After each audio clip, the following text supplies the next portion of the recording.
देहामध्ये शक्ती आहे, मनामध्ये उत्साह आहे आणि बुद्धीमध्ये विवेक आहे असे हे उपस्थित माननीय व्यासपीठ वंदनीय गुरुजनवर्ग आणि माझ्या मित्रमैत्रिणींनो, तुम्हा सर्वांना माझा प्रथम नमस्कार.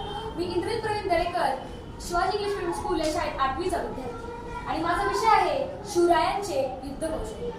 इतिहास घडवणारी माणसं इतिहास विसरू शकत नाहीत आणि इतिहास विसरणारी माणसं इतिहास कधीच घडवू शकत नाहीत असे डॉक्टर बाबासाहेब आंबेडकर म्हणतात. तो काळ होता आदिलशाही, मुघलशाही, निजामशाहीचा. सर्वत्र होती निराशा, कारण तो काळ होता गुलामशाहीचा आणि अन्यायाचा. 19 फेब्रुवारी 1630 ला जन्म होतो छत्रपती शिवरायांचा.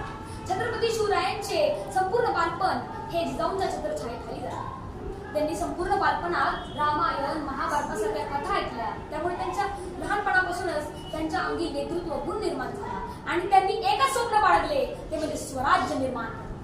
तुळजाभवानीच्या आशीर्वादाने, जिजाऊंच्या मार्गदर्शनाने आणि हजारो मावळ्यांच्या साथीने त्यांनी हिंदवी स्वराज्याची स्थापना केली. परंतु त्यांच्या युद्ध कौशल्याची सुरुवात त्यांच्या 12 वर्षाच्या वयात होते. किती? 12 वर्ष. तेच वय ज्या वयात आजकालच्या मुलांना खरं काय, खोटं काय, चांगलं काय, वाईट काय हे कळत नाही. त्याच वयात त्यांच्यावर पहिलं संकट येतं, ते म्हणजे फतेखानाचं. फतेखान येतो, त्यांच्या अंगावर तुटून पडतो, महाराज त्याला मारतात. दुसरं ते 40,000 सैन्य घेऊन येतो अफजल खान. महाराज त्याला पण याच जमिनीत गाठतात, याच जमिनीत शाहिस्ता खानाला पळवतात. महाराज औरंगजेबाच्या भेटीस जातात, परंतु औरंगजेब त्यांना कैद करतो. साक्षात डोळ्यांसमोर मृत्यू होता, साक्षात डोळ्यांसमोर मृत्यू, परंतु महाराज मृत्यूच्या छाताडावरती उभा राहून हा भगवा झेंडा फडकवतात. छत्रपती शिवरायांपूर्वी देखील अनेक शूर, पराक्रमी, खूप सैन्य असणारे राजे महाराजे होऊन गेले, परंतु त्यांच्या अंगी अपयश का आले? महाराजांनंतर ते मग त्यांना महाराष्ट्र का जिंकता आला नाही? तर या सर्व प्रश्नांची उत्तरं म्हणजेच महाराजांचं युद्ध कौशल्य, त्यांची युद्ध. गतकाळाचा इतिहास पाहिला तर शस्त्राने शत्रूला हरविणे फार कठीण होते, परंतु भावनिक दृष्ट्या हरवणे फार सोपं झाले. महाराजांनी बहुतेक ही युद्ध सीमेवर लढली. आता युद्ध सीमेवर का लढावी? तर युद्धात जरी यश किंवा अपयश आले तरी सामान्य जनतेला नुकसान नाही झाले पाहिजे असा दृष्टिकोन मांडणारे राजे एकमेव राजे.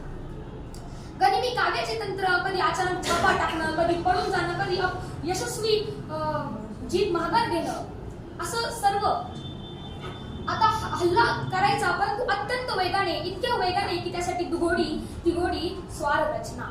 आता बघा ना, 3 वर्षापासून पुण्यात ठाण मांडून बसलेला शाहिस्ते खान महाराजांनी छापा टाकल्यावर 3 दिवसात होऊन गेला. छापा काय असतो ना, त्याचं आदर्श उदाहरण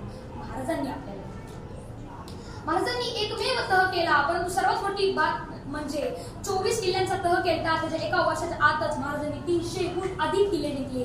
हे महाराजांचं युद्ध. ते म्हणतात ना, 65 किलोची तलवार जो बाळगतो त्याचं नाव यसाजी. शत्रूच्या छावणीत जाऊन त्यांचा मुकुट आणतो, त्याचं नाव धनाजी. 8 तासात दिल्लीवरून पुण्याला घोडा आणतो, त्याचं नाव संताजी.